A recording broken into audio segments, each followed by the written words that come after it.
I cannot believe the year is 2024 and I am still talking about Doc Rivers in the context of the Philadelphia 76ers, but here we are. After a couple months of good vibes within the team, the stench of Doc Rivers out of the organization, he has jumped back in the limelight, hopping on the mics, calling games, hopping on podcasts, and has finally frustrated me enough to jump on it and do a video about it. So in this specific situation, Doc Rivers went on the Bill Simmons podcast over on The Ringer and had a couple comments where Bill Simmons was asking about the struggles of coaching a team during the NBA trade season, where there's all these rumors flying around, players hearing their names attached to potential trades, and really just asking what that's like from a head coaching perspective. Totally fair question, and frankly, something that Doc would have insight on. Now, Doc's response to that, a little frustrating. So to pull this up here, Doc Rivers said that Daryl Morey, quote, talked too much in terms of trade conversations, which made it harder to coach and get players to buy in during his time with the Sixers.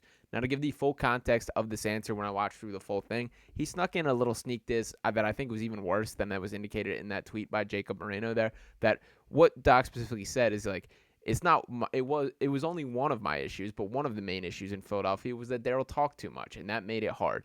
And what he's specifically referring to is the way that Daryl is so present as a front office personnel, that he does go on radio shows, does go on podcasts, and really is one of the most forward-facing front office personnel in all of sports.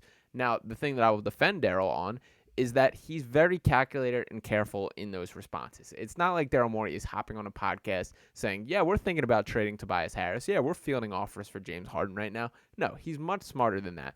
And the other thing that I want to give Daryl Morey credit for is, unlike Doc Rivers, who continues to let out these little disses and continues to let these little side comments to deflect his own blame, the continued story of Doc Rivers, who wants all the praise, zero of the responsibility, and zero of the criticism, which he has earned, and I will get into deeper.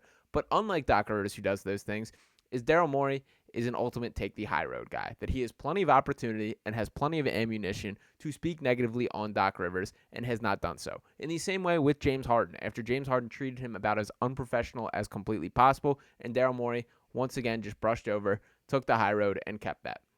In the long run, that is a great tactic and the right approach for a guy that is such an important figure within the Sixers organization. Now, when we talk about the Doc Rivers and Daryl Morey relationship, I do think it's important to note we go back to the start. On the first firing, where they were first hiring both these guys, Daryl Morey obviously coming from stepping down from the Houston front office job, and at that point, Doc Rivers fired by the Clippers.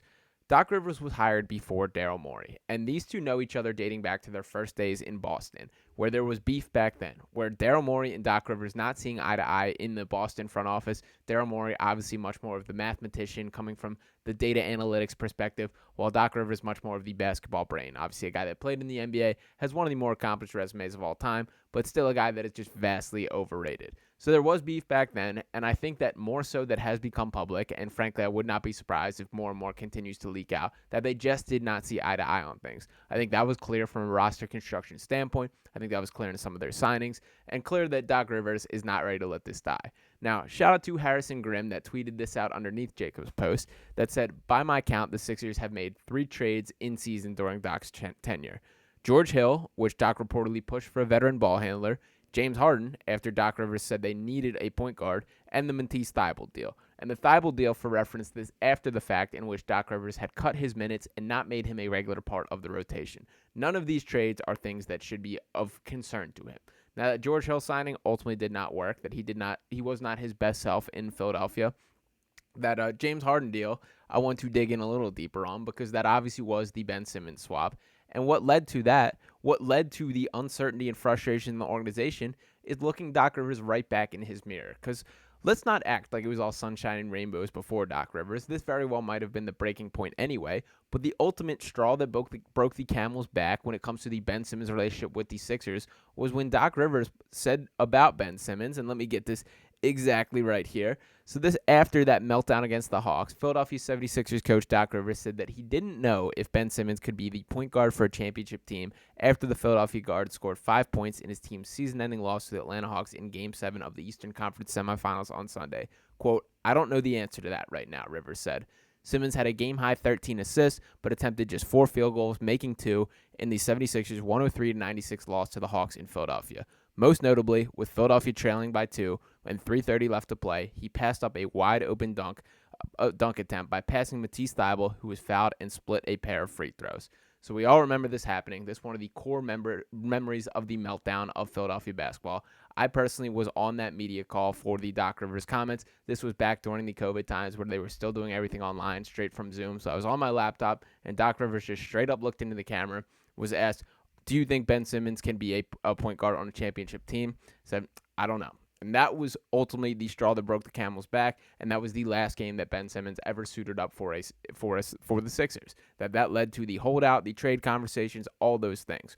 Now, I'm not saying, obviously, we know the context. We know the answer to that Ben Simmons is not a championship point guard, and frankly, he's played, I believe, 31 games total since this point, something along those lines. I know he's played 6 total this year. So we know what the Ben Simmons story is. I'm not blaming Doc Rivers for ruining Ben Simmons. Ben Simmons ruined himself, and he's going to go down as one of the greatest wastes of natural talent of all time. But for Doc Rivers, you can't criticize Daryl Morey for talking too much when your direct comments are part of what tore down the organization at that point in time. Now, to the Sixers' credit, they've done a nice job of building things back up, regardless of your feelings of James Harden, that you can't argue that he didn't give them a better chance of at least advancing in the playoffs. And now there is this growth by Tyrese Maxey to more or less make us forget about all of it. But the bottom line is that these were issues that Doc Rivers created. And beyond that, I just want to highlight what an overrated head coach Doc Rivers is. That yes, he has won championship from that stacked Boston Celtics team that just about anyone could have coached to the playoffs. If we want to dig in or to a championship, and if we want to dig in deeper to some of his accolades, let's take a look. So Doc Rivers, his record in Game 7s all time is 6-10. He has the most Game 7 losses of any coach in NBA history and has never won a Game 7 on the road. Rivers has lost his last 5 Game 7s in 2015, 2017, 2021, 2020, and 2023. And those contests haven't been particularly close. In those 5 games, the Clippers and Sixers lost by an average of 14.4 points. When is the last time that Doc Rivers won a Game 7? A Rivers-led team has not won a Game 7 since 2015, when the Clippers eliminated the Spurs in the first round. That series ended in dramatic fashion, with Los Angeles San Antonio tied at 109 and only seconds left on the clock. Chris Paul hit a floater over the outstretched arm of Tim Duncan to send the Clippers to the Western Conference semifinals. We have to dig all the way back to the Tim Duncan days to talk about the last time that Doc Rivers won an actual Game 7. This is never mind the fact that he's the only coach in NBA history to blow multiple 3-1 leads, and one of those 3-1 leads being this very Hawks series, in which, yes, Ben Simmons was an issue, but so was Doc Rivers. So I don't want to hear another microphone placed in his face where he just deflects all the blame without accepting anything. Doc Rivers was not the only issue with the Sixers, but he certainly was one of them. And we are seeing the night and day difference now under Nick Nurse. That to talk a little bit about what a good coach does, or a coach with a more welcoming or better approach to the game, I wanted to highlight this specific quote which stood out to me from Nick Nurse. And this coming on the heels of their Sixers 2-game losing streak, this after their practice today, which was described as the training camp style. And Nick Nurse says, quote, "I think we did that," Nick Nurse said of his promises about the Sixers Monday practice. "We had a training camp style practice today in length and in competition and all that kind of stuff. I think there was bits about everything to prioritize, from transition defense to guarding the ball to shot challenges and all that stuff." And then this quote at the end here, Nurse says, quote, "Certainly going to have ups and downs in any season. Obviously, the easy way is to say, oh, we're beat up and we don't have enough people and all that kind of stuff, but I can't accept that as the coach. There's a way that we play regardless of who's out there, and that's what I got to make sure to nip." I absolutely love this quote from Nick Nurse, and that is leadership. That is good coaching. That is something that is infectious to a team. So rather than the excuses that Doc Rivers lets pour out of his mouth that then reflects on the team and becomes infectious and acceptable for guys like Joel Embiid or Tyrese Maxey to begin saying themselves, Nick Nurse is holding each one of these guys accountable. That this fake accountability that Doc Rivers rolled in with the Sixers organization does not work. What is Doc Rivers' skill as a coach? It's certainly not X's and O's. We saw that bland playbook for years. It's certainly not player management, because he did more harm than good when we talk about controlling guys like Ben Simmons, even Joel Embiid, James Harden. James Harden didn't really ruin that much, but it certainly didn't seem like sunshine and rainbows under him. So there isn't one. That is kind of the point I'm getting at here. When you talk about Nick Nurse, I think that he is the accountability master in the way that Doc Rivers portrays himself at, and Nick Nurse can coach circles from an X's and O's standpoint around Doc Rivers. There was a point in time where Doc Rivers was an adequate, maybe even above average NBA coach, but that was decades ago. So now he's going to sit there talking to the mic just like myself and try and make his own coin off it. It is frustrating. I don't want to hear anything more about the Sixers organization. And please, for the love of God, just accept some blame for the issues that you have caused. This is the Doc Rivers story time in and time again. He wants all the praise and none of the criticism. And unfortunately, that is just not how life works. So shout out to Daryl Morey for continuing to handle things like a champ. Shout out to the Sixers team for improving by upgrading and bringing in Nick Nurse to coach this roster. And we will see what ultimately goes down from here. Hopefully, this is the last time that I have to ever mention Doc Rivers on this channel, although I still am very much in favor of him being on the ESPN call for the Sixers versus Clippers when that goes down. Regardless, I do want to hear your guys' thoughts. How great does it feel to not have to worry about Doc Rivers?